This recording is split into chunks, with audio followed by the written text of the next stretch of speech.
더불어민주당 이재명 대표의 선거법 위반 사건 1심 유죄 판결 이후 후폭풍이 이어지고 있는 가운데 오늘 검찰이 경기도 법인카드 유용 혐의로 이 대표를 재판에 넘겼습니다.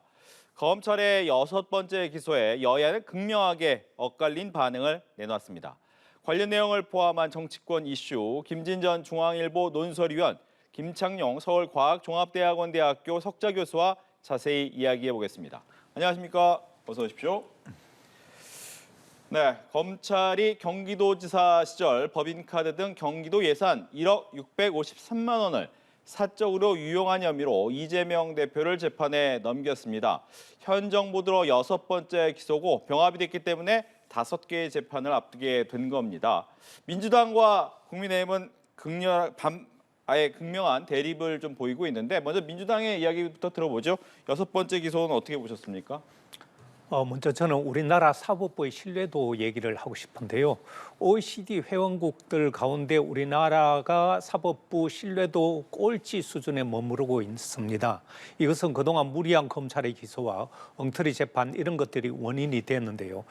이번에 검찰에 추가로 기소한 이런 것은 사실 여부를 떠나서 굉장히 정치적인 기소가 아니냐 이런 비판을 받고 있는데 이미 김건희 여사를 수사하지 못하는 검찰이라고 해서 비판을 받고 있는데 윤석열 정부에서 유독 검찰이 이렇게 어떻게 보면 편파적인 기소, 편의적인 기소를 남발해서 신뢰를 잃어버리는 것은 굉장히 안타까운 일인데요.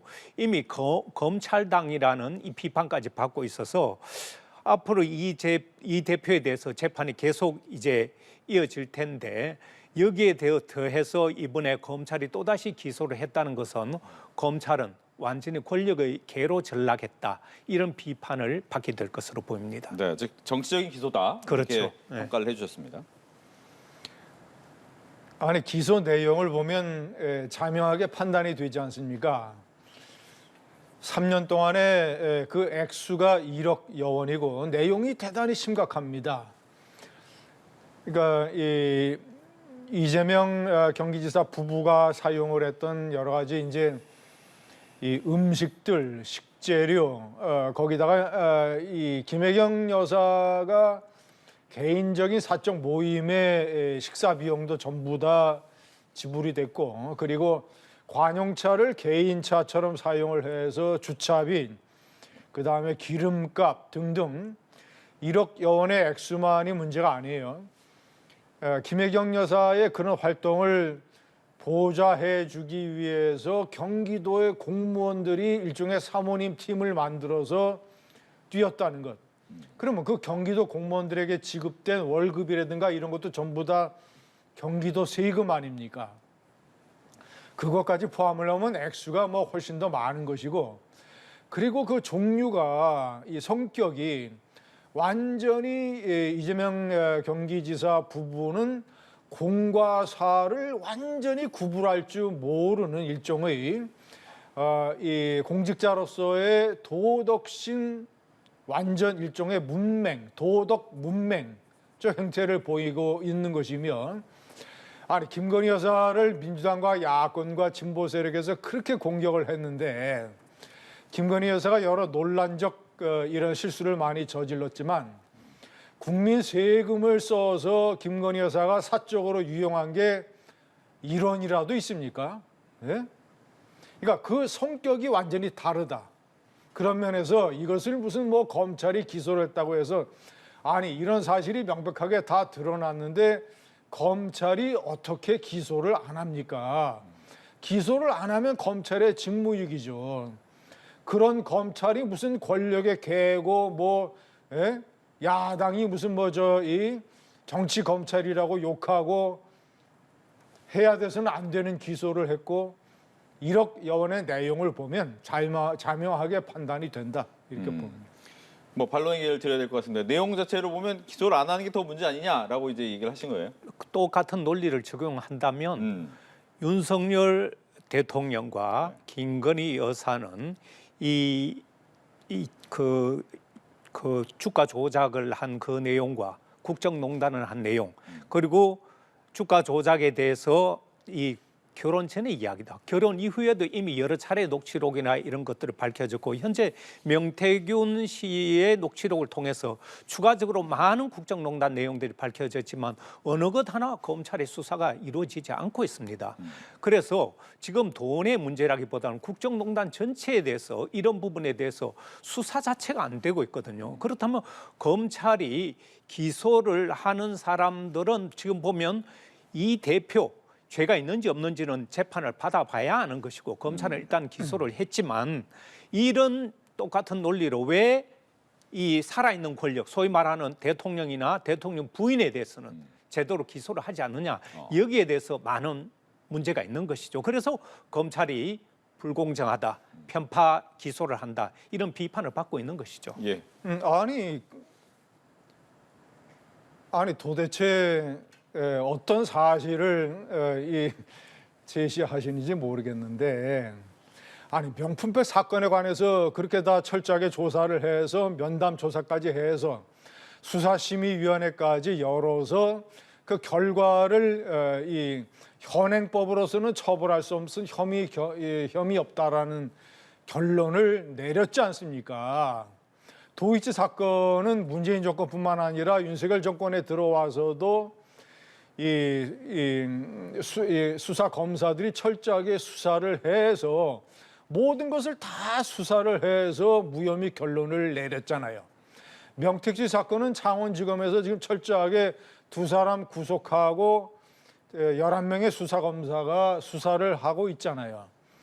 그 세 가지 사건에 대해서 검찰이 하나도 수사를 하지 않았다라는 그런 그런 얘기는 도대체 무슨 얘기인지 모르겠고 그런 얘기를 바탕으로 해서 무슨 검찰이 권력의 개인이 무슨 뭐 정치 검찰이니 이런 식으로 하면 지금 검찰 내부에서도요 검찰 수사관들 일반 검사들 그리고 검찰 직원들 그중에서 3분의 1이 좌파 지지 성향이고 민주당 지지 성향이에요. 검찰에서 사실을 은폐하거나 왜곡을 하면 바로 폭로가 벌어지고 민주당에 제보가 들어갑니다. 따라서 이게 팩트에 따라서 검찰이 기계적으로 하는 기소고 이런 것들을 재판받아서 또 변호를 해서 아니라고 주장을 하고 재판부의 결과를 따르면 되지 하나도 수사를 안 했다는 주장은 도대체 어디서 나오는 건지 알 수가 없습니다. 예. 하나만 말씀드리겠습니다.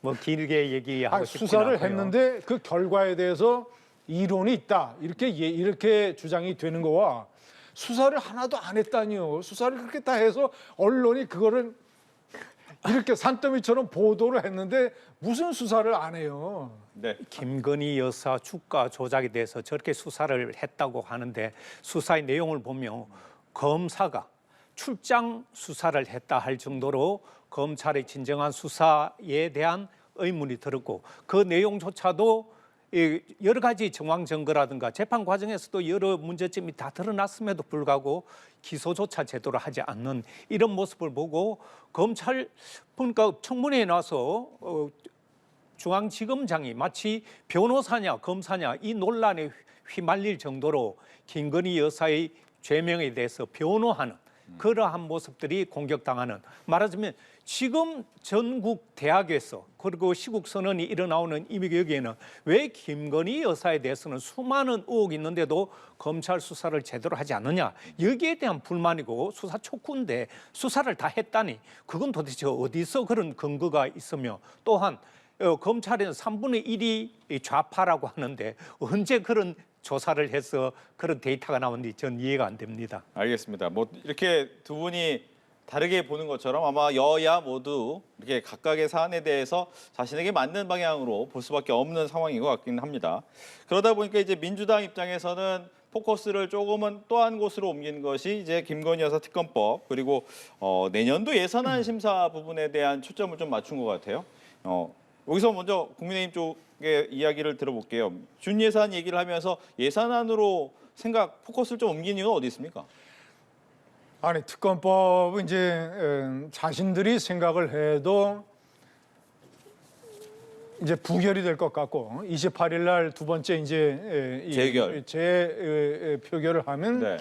대통령 거부권에 이어서 부결이 될 것 같고 최상병 사건은 완전히 동력을 상실했잖아요. 제가 여러 차례 이 코너에서 주장을 했습니다만 사실과 법리에 맞지 않으니까 최상병 특검법은 아마도 공중에서 사라질 것이다.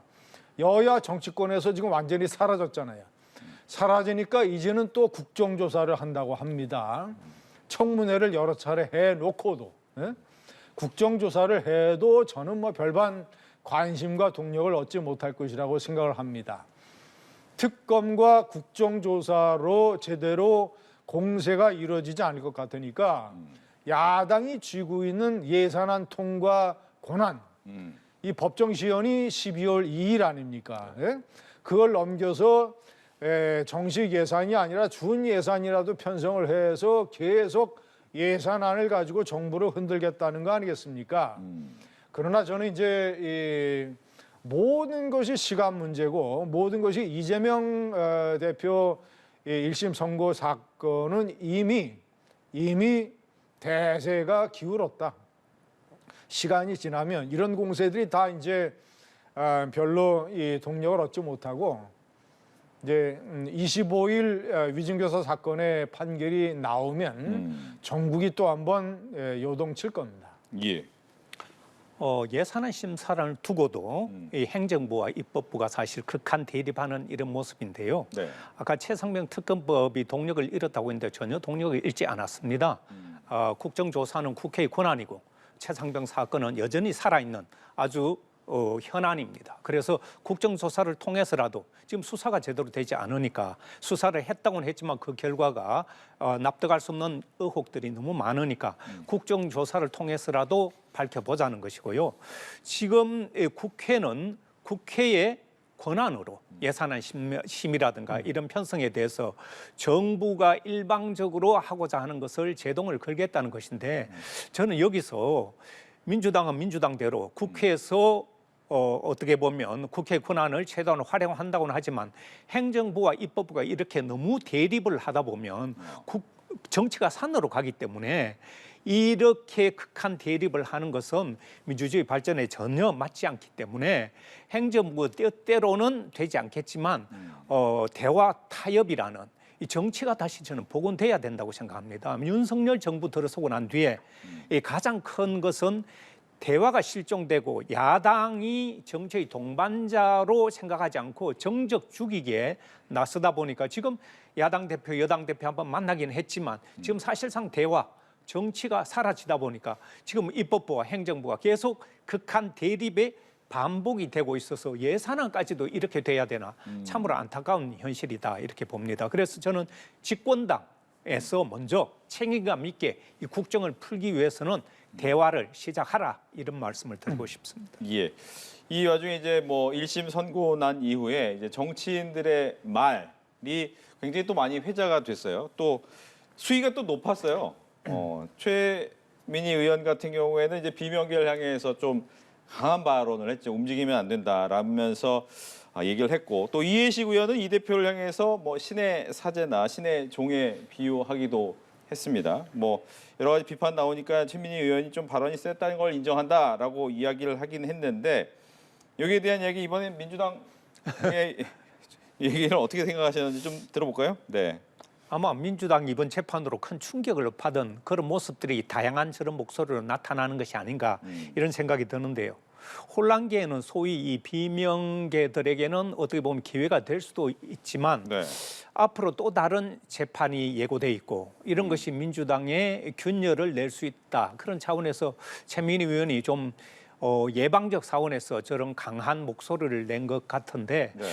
어떻든 이 당 내에서 이런 격한 표현이 나온다는 것은 저는 바람직하지 못하다. 어떻든 이 윤석열 정부와 대립각을 세워야 되는데 당내에서 먼저 내분이 일어나는 이런 모습들은 아무리 예방적 차원이라 하더라도 좀 신중해야 되지 않는가 그런 생각을 합니다. 네. 그러면 보시기에 민주당 내에서 이제 비명계와 친명계로 좀 구분이 되는 분열의 시작이다 이렇게 보십니까? 이미 분열이 시작이 됐죠. 저런 최민희 의원이나 그리고 이제 이해식 의원의 발언 같은 것은 일종의 환상적 믿음이 깨지는 것에 대한 금단 현상입니다. 우리가 마약 중독이나 아니면 담배, 흡연 중독에서 벗어나기 위해서 금단 현상이 생기는 것처럼 지금까지 이재명 대표가 적어도 무죄거나 아니면 대통령 출마 자격이 유지가 되는 판결이 나올 것이고 그래서 이재명 대표 외에는 대안이 없다라고 하는 환상적 믿음을 민주당이 가지고 있다가 첫 번째 스트레이트 펀치 1심 선고에서 중형 선고를 받으면서 그 믿음이 이제 상당히 깨지기 시작을 했어요. 그런데 시속 100km로 달리던 기관차가 브레이크를 밟아도 수백 미터를 가는 것처럼 그 환상적 믿음이 깨지기 시작했다고 해서 갑자기 바뀔 수는 없으니까 저런 이제 관성적 일종의 저항 이런 증상이 나타나는 것이죠. 그런데 아주 뭐 대단히 유감스럽게도 25일 날 위증교사 사건에서 금고형 이상이 선고가 돼서 대통령 출마 자격이 박탈당하는 두 번째 스트레이트 펀치를 맞게 되면 이제 환상적 믿음이 60% 70%까지 깨지게 되고 그렇게 되면 선거법 위반에 대한 2심 선고가 예정되어 있는 석 달이나 넉 달 후까지 가지 않는다 하더라도 25일에 대통령 출마 자격이 박탈되는 두 번째 선고가 나오게 되면 이제는 그 금단 현상에서 차츰차츰 벗어날 것이다. 정당이 말이죠. 이재명 신격화를 하고 이재명 1인 독재 체제 비명 행사 공천까지 했지만 정당은 철저하게 감정의 집단이 아닙니다. 냉혹한 현실적 계산의 집단이에요. 이재명 대표로는 정치적이 아니라 법률적으로 저 사람이 대통령 후보가 될 수 없겠구나라는 그런 현실적인 이런 상황이 60% 70% 넘게 다가오게 되면 민주당 내에서 비명계뿐만 아니라 친명계 내에서도 이제 이재명 대표 사퇴론이 나오고 이재명 대표로부터 거리를 두고 등을 돌리는 사람들이 나옵니다. 그거는 의리나 감정의 문제가 아니라 우리 이재명 대표는 대통령 후보가 될 수 없으니까 법적으로 우리가 김동연 경기지사나 김부겸 전 국무총리 같은 사람으로 대안을 찾아야 된다는 목소리가 나옵니다. 벌써 12월 1일 날 예정이 돼 있잖아요. 김부겸 전 총리 강연. 네. 예? 1월 달에는 김경수 지사 강연다. 벌써 열차는 떠났다. 아직 1심 나왔습니다. 우리나라는 3심 제도이기 때문에 네. 1심 가지고 마치 모든 것이 끝난 것처럼 이렇게 예단하는 것은 좀 이러고요. 3심이 다 끝나봐야 아는 것이고 그리고 민주당을 뭐 이재명 대표를 신격화하고 있다. 독재 체제다. 이런 식으로 그렇게 보는 시각이 있을 수는 있겠지만 민주당 내부를 보면 그런 신격화하지 않고 있고요. 그리고 1인 독재 체제 아니라고 내부에서 그렇게 얘기하고 있습니다. 그렇기 때문에 그렇게 뭐 보는 사람이야 그건 자유겠지만 그걸 가지고 왈가왈부하고 싶지는 않지만 그러나 그렇게 보는 것처럼 그렇게 1인 독재 체제는 아니라는 점을 말씀드리고 다만 이런 식으로 지금 외부에서 이제 재판이 거듭되고 이러다 보니까 네. 내부의 동료도 없고 이래서 이 당에서는 여러 가지 전략을 이제 구상 중에 있습니다. 말하자면 당내에 법률 대응팀을 강화를 한다든가 또 사실은 이 장외 집회를 통해서 여론전에 나선다든가 그리고 마지막으로 김건희 특검법 이런 것을 통해서 대응하는 이런 정도의 전략을 가지고 대응하고 있지만 사실 민주당 입장에서는 뾰족한 그런 수가 없어서 여러 가지가 참 답답한 그런 실정인데 다만 정치는 불가능을 또 가능케 하는 그런 예술이고 또 생물이기 때문에 네. 지금 이런 윤 대통령의 강압적인 정치, 검찰을 활용한 이런 사법부를 활용한 정치 이런 것들이 네. 지금 전국적인 반발에 몰려 있기 때문에 어떤 변수로 인해 가지고 민심이 폭발할지도 모른다 이런 말씀을 드리고 싶습니다. 예, 말씀해주신 부분 중에서 추가 질문을 드리면 뭐 여러 가지 이제 방법을 강구하고 있지만 뚜렷한 묘책은 없다. 근데 그 중에 하나가 이제 변호인단을 꾸리겠다라는 부분을 당의 예산을 투입하는 게 과연 맞느냐에 대한 논란은 또 있더라고요. 당의 예산을 정확하게 어느 정도 어떻게 투입하게 될지 그런 세부적인 얘기는 나오지 않았지만 네. 지금까지는 이재명 개인 대표에 대한 소송이었다면 그렇죠. 지금 선거보증금 때문에 434억 원이라는 이 선거보증금 때문에 이제는 당 전체의 문제로 확대되는 그런 상황이 벌어지다 보니까 이제는 어떤 형태로든 당 차원에서의 대응이 필요하다. 그런 정도의 지금 선언을 했기 때문에 구체적인 내용은 어떻게 될지는 조금 더 두고 봐야 될 것입니다. 예, 알겠습니다. 말씀하신 것처럼 이제 당 차원에서 내야 될 돈이 많아지기 때문에 어쩔 수 없이 민주당에서는 변호인단을 당의 돈으로 꾸릴 수 있겠다라고 얘기를 하는 건데 국민의힘 쪽에서는 이거는 개인 재판인데 그럴 수 있느냐 이렇게 보는 거죠. 434억 원 문제는 1심 선고 나기 전에 기소돼서 재판을 받을 때부터 있었던 문제 아닙니까? 제가 유죄 선고가 되면 434억 원을 토해내야 된다라는 것, 그건 벌써 있었던 얘기고 국민의힘에서 선관위의 유권 해석을 하게 되면 선관위에서 제가 봤을 때는 정당에 대한 국고 보조금, 국민의 세금을 당대표 개인의 소송에 변호인단 비용으로 사용해서는 안 된다라는 유권 해석 결론이 나올 가능성이 커요. 그건 명백합니다. 그러니까 국민의힘에서 선거관리위원회에 빨리 유권 해석을 해라. 선관위의 결정을 들어보자. 알겠습니다. 뭐 시간이 거의 다 됐기 때문에 질문 하나만 하겠습니다. 이 민주당 이재명 대표의 1심 선고 이후 국민의힘은 좀 하나로 목소리가 모아지는 듯한 분위기였는데 최근에 논란이 된 게 이 게시판 글이었어요. 이 윤 대통령 후보 비방글 논란이 있는데 여기에 대해서 친윤계 인사들은 이거 당무감사 빨리 해서 결과 내자라고 하는 거고 아니 수사하고 있는데 이거 왜 봐야 되냐 이런 얘기를 하고 있는데 이건 어떻게 봐야 됩니까? 수사도 수사지만 당무감사를 하지 않을 이유가 없죠. 그리고 당무감사를 해야 되고요. 사안이 대단히 심각합니다. 9월서부터 발생한 사건이에요. 한동훈 대표의 부인, 그다음에 장인, 장모, 그리고 홍준표 장해찬 최고의 주장에 따르면 한동훈 대표 딸 이름으로 150여 개의 댓글이 달렸다는 거 아닙니까? 그리고 전체 가족 명의 8명으로 해서 수백여 개의 댓글. 한동훈 대표, 한동훈이라는 이름으로 댓글을 산 사람은 한동훈 대표가 아니라 한동훈이라는 동명이인 당원으로 밝혀졌다라는 게 한동훈 대표 주장이에요. 그럼 나머지 7사람, 부인, 장인, 장모, 딸, 그리고 이제 이런 가족들이 그 사람들이 다 동시에 동명이인으로 그런 댓글을 달 확률이 과연 얼마나 되느냐. 그리고 어떤 댓글은 딸의 댓글과 장모의 댓글이 똑같다는 거 아닙니까? 그러면 이것이 해킹을 당한 것인지 진짜 일부에서 공격을 하는 것처럼 한동훈 대표의 가족이 윤석열 대통령 내외를 비방하는 그런 댓글, 한동훈 대표를 찬양하는 그런 댓글을 일부러 달았다라고 하는 믿기 어려운 그런 일이 과연 벌어진 것인지, 근데 그럴 가능성이 전무하다면 한동훈 대표 측 주장처럼 그러면 이건 해킹 아니냐, 그러면 8명의 당원이 이름이 똑같을 확률이 과연 얼마나 되느냐. 때문에 수사는 수사대로, 당무감사는 당무감사대로 해서 일단은 그런 댓글 시스템 자체를 뜯어 고쳐야 되잖아요. 그런 사고가 일어난다면.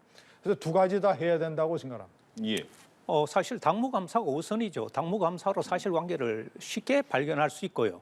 말하자면 이 집권당의 게시판조차도 제대로 관리가 안 돼가지고 말하자면 자정 기능이 제대로 작동되지 않아서 수사를 의뢰하는 이건 좀 아니지 않는가.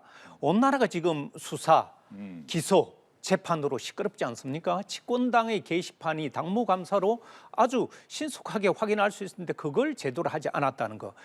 이 경찰이 이제 수사에 나서기까지 나왔는데 이게 굉장히 시간이 오래 끄는 것이 저는 이해가 안 갑니다. 그래서 적어도 집권당의 게시판 정도는 당무감사로 충분히 여론의 지탄을 받기 전에 신속하게 해결할 수 있어야 집권당의 능력이 있다. 저는 이렇게 봅니다. 알겠습니다. 이렇게 해서 두 분과 함께 정치권 이야기 나눠봤습니다. 오늘 얘기 잘 들었습니다. 고맙습니다.